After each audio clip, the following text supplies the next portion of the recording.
अश्वत्थामा, अमरता, शाप और विज्ञान का रहस्य। सभी को नमस्कार। फिर से आपका स्वागत है मिस्ट्री मैनर में, जहां हम कुछ सबसे दिलचस्प कहानियों, रहस्यों और ऐसे सवालों पर चर्चा करते हैं जो शायद आपके दिमाग को हिला दें। आज हम एक ऐसे विषय के बारे में बात करेंगे जो प्राचीन मिथक, अमरता और एक योद्धा को मिलाकर बनता है, जो शायद आज भी कहीं आसपास हो, अश्वत्थामा। अब आप में से कुछ लोग शायद सोच रहे होंगे कि एक चमकते हुए माथे वाले व्यक्ति की कल्पना करें, जो चारों ओर घूम रहा हो और ध्यान खींच रहा हो। लेकिन मैं आपको यकीन दिलाता हूं, यह थोड़ा और जटिल है। तो चलिए हम इस यात्रा पर निकलते हैं, जहां प्राचीन शाप, रहस्यमय रत्न, अमरता और रुकिए आधुनिक विज्ञान भी शामिल होगा। हाँ, आपने सही सुना। आखिरकार क्यों न विज्ञान को भी इसमें जोड़ लें, है ना? ठीक है, शुरुआत करते हैं एक छोटे से इतिहास पाठ से। अश्वत्थामा थे द्रोणाचार्य के बेटे, जो महाभारत के सबसे महान गुरु थे, जिन्होंने कौरवों और पांडवों को युद्ध की कला सिखाई।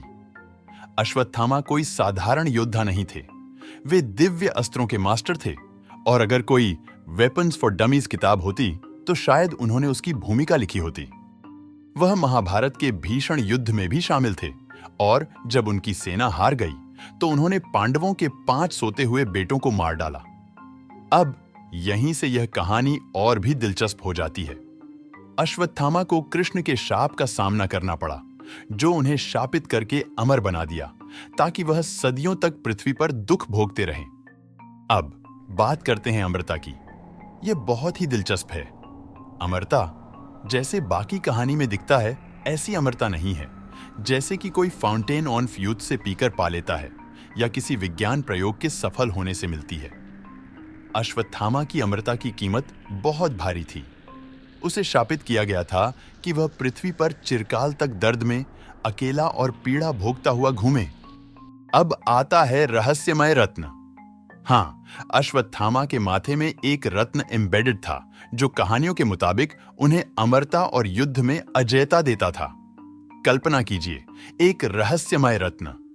यह तो जैसे किसी एवेंजर्स मूवी का प्लॉट पॉइंट लग सकता था, लेकिन नहीं, यह तो 5000 साल पुरानी भारतीय महाकाव्य की बात है।